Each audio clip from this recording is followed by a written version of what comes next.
Right. I did notice in the chat that someone mentioned the Johannine comma, the 1 John 5:7. Oh, It's the one where was where, that? Hang on. yeah, Right, right, right. there are three that bear witness in heaven: the Father, So the this Word, is and the actually Spirit. These three are one. That's an easy one. That is a medieval invention. There are 0 manuscripts from before the medieval period that have that. That literally just appears in a manuscript in the medieval ages, some like 900 years after. So basically, like no modern Bible includes that verse because every scholar has agreed that verse was never there. That was added at a much later date. Oh, that's another one that came about in the Middle Ages. I was going to say, that one still doesn't. I tell you what, I could go with that one, because here's why. Again, you have the Father, right? Well, the Word is the Torah. It's not God in that aspect, right? So we already understand from the last one that we did, talking about John 1, that the Word is the Torah here, which is God's the essence of his nature, okay, but not a one-to-one direct with himself. And then the Holy Spirit, which we just described as being like a force of the will, It's how okay, God not a interacts with the world. personhood. So the only personhood that's right, the only personhood that's actually mentioned in this verse is the Father. So even if I'll be willing to grant that, even if it came up in the Middle Ages, I still have no problem with this verse. This verse doesn't reek of Trinitarianism to Definitely, me. it reeks of it to me in that like it is obviously added by some scribe who was heavily Trinitarian and felt the need to put it in there. Right. And once again, our biggest thing is that we cannot stress enough is that one, and we'll make a separate episode on this, on the history of the development of the Trinity. There will be a whole nother episode on that entire evolutionary process. But the long and short of it is, it does not exist in the form that we have it today until about 385. Right? Everyone says Council at Nicaea. Not so. The Council at Nicaea, the first one, it forgot the Holy Spirit. So they had a second council at Nicaea 40 years later, and then they included the Holy Spirit. That became the... Go ahead.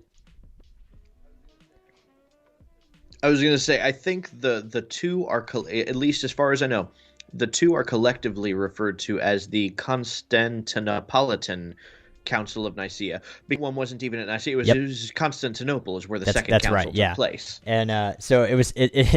Really, when you read the history of it, it's like, oops, we totally forgot about the Holy Spirit.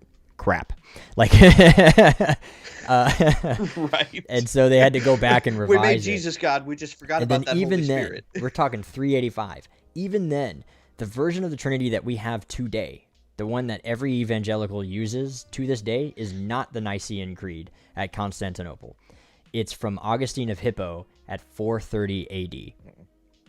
So almost another 100 years before we have the modern day version of the Trinity as we have it. And it's entirely by... And if you've seen us on our show, our last episode that we did with the church split, we talked about Augustine of Hippo. Augustine didn't know a single word of Greek or Hebrew, and he relied entirely on Latin texts, and he was working with a really bad translation, which is how he came up with the doctrine of original sin, which never existed in the church prior to him. So Augustine is one of my least favorite people because he was incredibly influential, and he basically used his power politically to get whatever he wanted doctrinally into the early church. And to this day, most Christians believe in what he created and what he wrote. Again, he was not a scholar, not working with any Greek or Hebrew, didn't have it, didn't know it, and he had a botched translation of the Latin manuscript that was not good enough to even,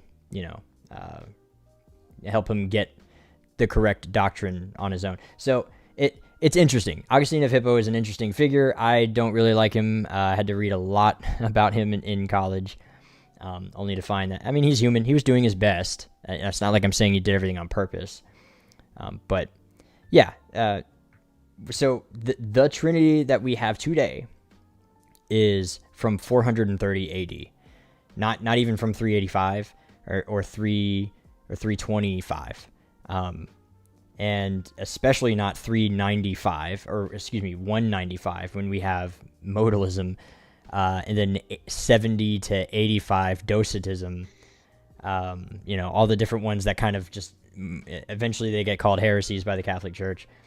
But long story short, not a historical doctrine. Definitely not something the disciples believed. Definitely not something they taught.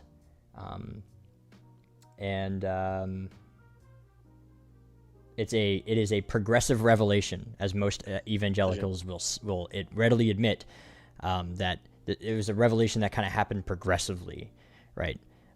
So I'm not sure how everyone feels about progressive revelation. I'm not about it, not really.